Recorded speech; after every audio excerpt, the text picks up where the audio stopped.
2 जुलाई को जो हादसा हुआ था हाथरस में, भगदड़ के जो सत्संग में भगदड़ मची, जिसके दौरान 121 मौतें हुई थी, जिसमें 3 अक्टूबर को सन 2024 को पुलिस के द्वारा 3200 पेजों की जो चार्जशीट दाखिल की गई, वह जिसमें 11 लोग आरोपी बनाए गए और उसमें जो 11 आरोपी बनाए गए वो लोग 4 अक्टूबर को सन 2024 को कोर्ट में पेश हुए और नारायण साकर जी के जो अधिवक्ता AP सिंह एडवोकेट और जो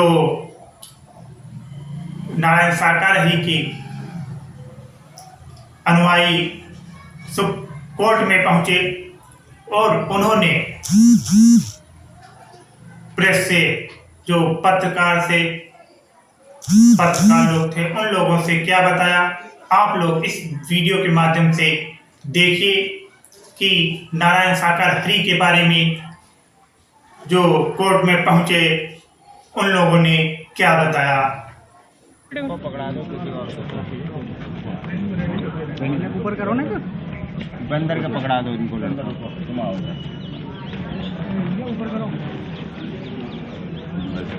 अमल के पकड़ यार, ये हम तो पढ़ेंगे सब। पीछे पीछे पीछे पीछे मेरे लाओ पकड़ लूँ मैं।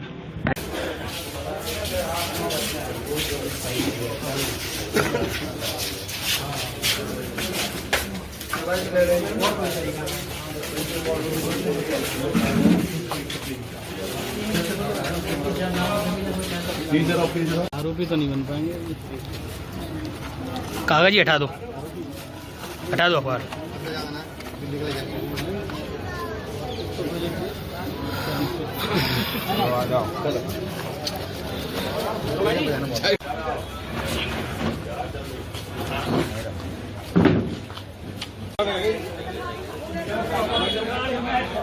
आगे चढ़िए।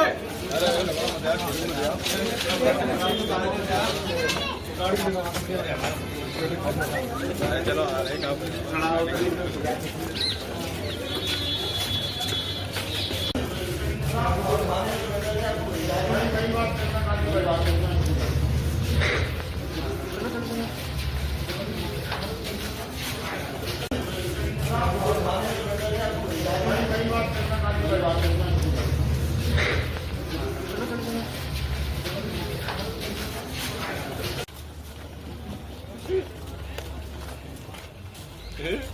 सर, सबसे पहले नाम क्या है? सर मेरा नाम दिलीप कुमार है। दिलीप जी, नारायण साकर हरि के आप भी सत्संग में जाते होंगे, किस तरीके से देखते हैं इस पर? सर प्रभु जी का जो आना जाना है और जो इसमें इन्वॉल्व किया जा रहा है, जबकि उनका कोई दोष नहीं है। वो तो वहाँ से कम 30-40 मिनट पहले जा चुके थे, लेकिन कुछ जो शरारती तत्व थे उन्होंने उनका नाम घसीटा है। इस केस में उनको शामिल करना चाहते हैं, जबकि वहाँ पर हमारे द्वारा जितना भी प्रोग्राम किया जाता है वो जनहित में किया जाता है, जन कल्याण के लिए किया जाता है। इसमें प्रभु जी का कोई दोष नहीं है और जो अनुयायी हैं जिन्होंने ये आयोजन कराया था उनका भी कोई दोष नहीं है इसमें। आपका क्या नाम है? मुझे राजाराम सिंह कहते हैं। राजाराम जी, आप मानते हैं नारायण साकर हरि? जी हाँ, अच्छी तरह मानता हूँ। आप जाते हैं उनके साथ? बिल्कुल जाता हूँ सर, अच्छी तरह जाता हूँ। पूरा परिवार पूरा परिवार हमारा जाता है। तो क्या उनमें ऐसा चमत्कारी है जो लोग इतना मानते हैं? देखिए सर, चमत्कारी अगर न होता, ये हमारी चाहत है। हम जब हमको देखते हैं और आते जाते हैं तो हमको हमारा कल्याण होता है, भला होता है। वो देते क्या है? कुछ नहीं, केवल हम उनके शब्दों का खेल, जो शब्द वाणी देते हैं। और वो कहते भी हैं कि हमारे शब्दों का आप आचरण कीजिए, इन पर चलिए, आप चलते रहे, आपका कल्याण होगा। वहाँ से जाते हैं, हमारा नेक नहीं बहुत बड़ा कल्याण हुआ है। मैं भी रिटायर्ड पुलिस का हूँ और आने जाने से मेरा नेक नहीं, मेरा परिवार, मेरी मैडम माइंड से डिस्टर्ब हो गई थी और उन्हीं के आने जाने से उनकी कृपा हुई। मैं तभी उनके अधीन हो गया हूँ और उनको अच्छी तरह मानता हूँ। वहाँ भी मैं मौके पर था, वहाँ भी मेरा परिवार भी था। मैंने जो देखा तो ऐसा कभी भी नहीं हुआ। काफ़ी सत्संग हुए, मैंने काफ़ी जनसमूह में भीड़ में भी रहा हूँ, पर जो मैंने पहली बार देखा ऐसा मैंने कभी नहीं देखा। आपको लगता है कि नारायण साकर हरि की गलती थी वहाँ पे? नहीं, ऐसा मैं वहाँ प्रभु तो करीब वहाँ था, पौन घंटे पहले चले जा चुके थे। तो वहाँ कुछ लोग ऐसे असामाजिक तत्व दिखाई दिए जिनको हम लोग भी नहीं पहचान पाए। बाद में पालन पड़ा कि हाँ, जो लोग असामाजिक तत्व हैं इन्होंने ऐसा जो किया है, भगदड़ मचाई है, धक्का मुक्की जो तंगड़े की है, और कुछ उनके हाथों में ऐसा था भी, कुछ दिखाई दिया। बहनों ने भी बताया हमारे कि भाई हमारे ऊपर भी ऐसा कुछ पड़ा, कुछ बोतलों में गैस टाइप की जैसी थी कुछ, वो पड़ा है, उसमें बेहोशी आती रही, गिरती रही और भीड़ मचती रही, इसमें काफ़ी दुर्घटना हो गई। आपका क्या नाम है? RS राठौर, आगरा से होता है। तो आप मानते हैं, परिवार मानता है आपका नारा? जी सर, हम पूर्ण से लगभग जो 18-20 साल से जुड़े हुए हैं। और हमारे यहाँ जो मानव मंगल मिलन सद्भावना समागम का जो आयोजन होता है, उसमें हम सभी लोग जो है जाते हैं पूर्णतः जो है, और इसमें किसी तरह से जो है वो कोई दोषी नहीं है।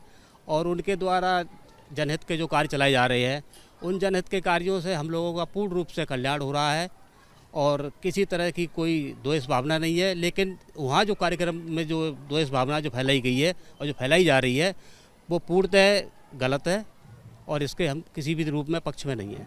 जो लोग ये बोल रहे हैं कि बाबा जो हैं वो भी इसमें इंक्लूड हैं, उनको लेकर क्या कहें? नहीं सर, आज जब से वो प्रोग्राम हमारे यहाँ हो रहे हैं, तब से उनका किसी भी तरह का कोई दोष नहीं है। ना ही वो कोई किसी तरह का चढ़ावा लेते हैं, ना कोई फूल माला लेते हैं, और ना ही इन चीज़ों से उनका कोई लेना देना है, ना वो किसी को बुलाते हैं। यहाँ हम अपनी श्रद्धा आस्था से जाते हैं और हम स्वयं सेवक हैं और अपनी व्यवस्था हम स्वयं देखते हैं। लेकिन अगर वहाँ ये हुआ है तो ये जो है सब द्वेष भावना की वजह से हुआ है, इसमें उनका किसी तरह का कोई दोष नहीं है। आपका क्या नाम है? सुभाष चौधरी। सुभाष जी, कब से मान रहे हैं? नहीं भाई, मैं नहीं जाता, मैं भीड़ भाड़ वाले इलाकों में ऐसी जगह में नहीं जाता। तो और भी लोगों से बातचीत करते हैं। आप लोग जो हैं जाते हैं, आप लोगों को कुछ फ़ायदा हुआ है वहाँ पर जाने? हाँ, बहुत लाभ होता है। हमारा मानसिक लाभ होता है। जो परेशानियाँ हैं वो भी दूर होती हैं प्रभु के यहाँ आने जाने से। जब लोगों को अमन चैन मिलता है, शांति मिलती है, तभी वहाँ जाते हैं, वरना स्वार्थ का ज़माना कौन वहाँ जाएगा। अगर प्रभु ने हमें वो सिखाया है, मानवता सिखाई है, प्रेम भाव सिखाया है, निस्वार्थ एक दूसरे से जुड़ना सिखाया है, क्योंकि उनका जो संदेश है पूरे जनहित के लिए है, जन कल्याण के लिए है। उन्होंने अपना पूरा जीवन जन कल्याण के लिए ही समर्पित किया हुआ है। और जो आज पहली बार दुनिया में वही एक पहले ऐसे हैं जिन्होंने आज तक निःशुल्क और निस्वार्थ मानव सेवा का कार्य किया है। उनके यहाँ कोई दान पात्र नहीं होता, कोई चढ़ावा नहीं होता, किसी प्रकार का कोई वस्तु पदार्थ नहीं लिया जाता है। वो बिल्कुल एकदम निःशुल्क और निस्वार्थ अपनी बातों को रखते हैं, जिससे कि आम जन में एक मानवता का संदेश जाए। आपका क्या नाम है? मेरा नाम प्रेम सिंह है। प्रेम सिंह जी, मानते हैं आप बाबा नारायण? हाँ, बिल्कुल मानते हैं। नारायण शाकाहारी के उनके हम अनुयायी हैं और हम 18-20 साल से उनकी शरण में जा रहे हैं। हमें उनके यहाँ जाने से बहुत फ़ायदे हुए हैं। हमारी पत्नी बहुत बीमार रहती थी, हमने उनके चरणों में समर्पित किया, तब से हमको बहुत फ़ायदा मिला। हमारा घर परिवार बहुत अच्छा चल रहा है और हम जाते रहे। और वहाँ सद्भावना में, मंगल मिलन सद्भावना समागम में अच्छी बातें बताई जाती हैं और प्रभु मार्गदर्शन करती हैं, मानव का सुधार करती हैं। वहाँ जाने से लोगों में जो दुष्कर्म होती हैं वो अपने आप कटने लगती हैं और वो स्वतः ही मानने लगती हैं।